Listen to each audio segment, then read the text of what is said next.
Kalat na nga ang balita tungkol sa isang mayamang negosyanteng nawala at ipapakita na nito ang nag-iisang anak na tagapagmana. Nabalitaan mo na ba ang nangyari sa pamilyang Smith? Tanong ni Ramon kay Charles. Yes, tanging sagot niya sa abuelo. Ilalabas na ni Don Posto ang apo niyang babae at magkakaroon ng event after ng libing ng anak niya. Dagdag pa ng abuelo. Parang nahulaan na ni Charles kung saan patungo ang takbo ng pinag-uusapan nilang mag-abuelo. Lahat ay imbitado at hindi ka maaring mawala sa pagtitipon na iyon.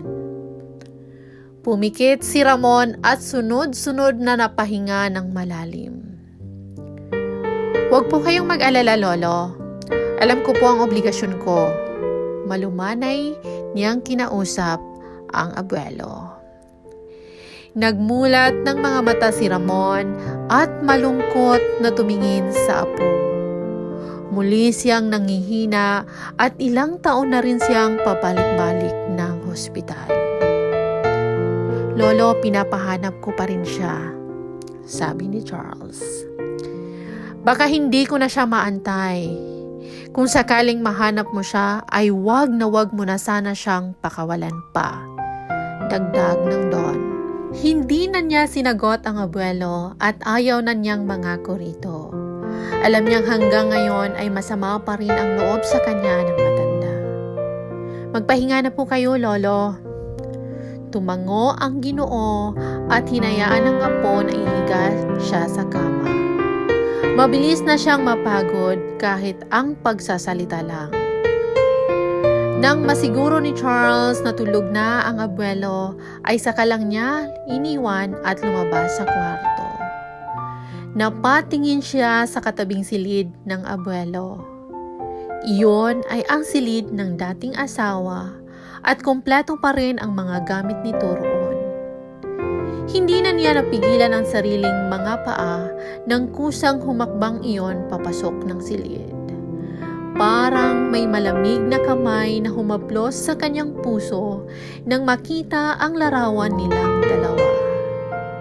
Kuha iyon noong civil wedding nila ni Stella. Halatang masaya ang babae at pati ang mga mata nito ay nakangiti.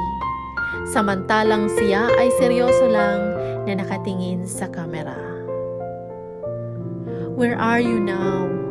Ganun na ba kalaki ang galit mo sa akin at pati ang lolo ko ay dinamay mo? Kinakausap ni Charles ang larawan nila ng dating asawa. Sa kabilang banda, excited na nagkita sa isang shop ng mga branded na damit sina Elizabeth at Sophie. Kinalimutan muna nila ang tungkol sa paghahanap kay Stella. Inuuna nila ngayon ay ang makabili ng magagandang damit para sa event na dadaluhan nila sa susunod na linggo. Sa tingin mo, maging kaibigan kaya natin siya? Tanong ni Sophie sa kaibigan. Of course! Sa ganda nating to. Kapag naging kaibigan natin siya, ay tiyak na marami lalong maiinggit sa atin. Diba?